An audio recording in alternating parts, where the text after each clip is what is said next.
¿Cómo están? Continuando con nuestras sesiones vinculadas a las cosas en el derecho romano, trabajaremos esta última sesión precisamente vinculada a este tema y al tema de propiedad, referido a los derechos reales distintos a la propiedad.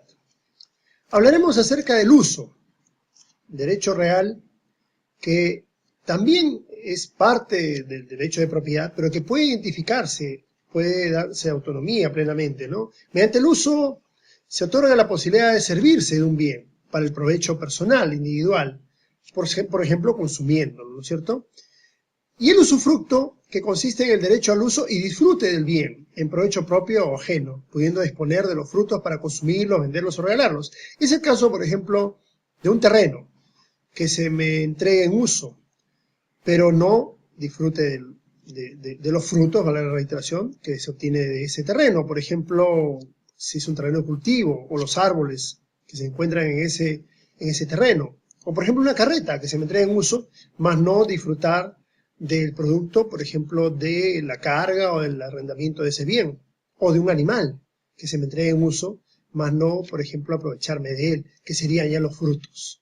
Igualmente, entre los derechos reales distintos a la propiedad tenemos la habitación, que otorga la facultad de habitar el bien personalmente o cediéndolos a terceros. Es un derecho real autónomo, puesto que si bien uno puede usar un inmueble de manera indeterminada, hay un uso en particular que es el uso de habitación, ¿cierto? Que es el que deriva en todo lo que es arrendamiento, por ejemplo, para poder pues habitar el bien, ¿no? Esta habitación se puede disfrutar personalmente o puede cederse a terceros mediante, por ejemplo, un subarrendamiento, ¿no? Pero también están las servidumbres reales, que es la que presta el bien a otro bien, por necesidad de este último bien. Por ejemplo, cuando se tiene un inmueble que no tiene salida a un camino, o a fuentes de aguas, o a un río. Entonces se requiere un acceso a una salida hacia esos lugares, y por eso se otorga la servidumbre, que siempre será gratuita, y que puede ser rural si es en el campo, o urbana si es en la ciudad.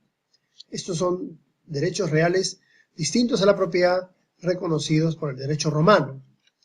Hay que añadir que en Roma la distinción entre derechos reales y derechos de obligación surge a partir de la contraposición de acciones in rem y acciones in persona. Señalamos estas expresiones, señalamos estos conceptos, porque en las siguientes unidades entraremos ya a tratar tema de obligaciones. Los romanos, disculpen, distinguían precisamente entre la capacidad de accionar en favor de las cosas, o reclamando las cosas, o accionar por derechos personales, obligaciones. Esa distinción fue la que precisamente hizo reconocer el derecho de obligaciones frente a los derechos reales. Recuerden que los romanos le reconocían mucho valor a la posibilidad de tener la cosa, reclamar la cosa, y no tanto registrar la cosa. También hay que decir que esas acciones in persona o acciones in persona se dirigen contra una persona que es el deudor, y se pretende de ella que dé algo, haga algo o responda por algo. En cambio, las relaciones in rem se dirigen a una cosa. ¿Para qué? Para reclamarla, para poder reivindicarla, ¿cierto? Entonces, aquí ya vamos viendo la diferencia entre, repito, el derecho de obligaciones y los derechos reales que hemos tratado. Con estas disquisiciones, con estas observaciones, terminamos esta sesión y esperamos que hayan sido para ustedes de mucha utilidad.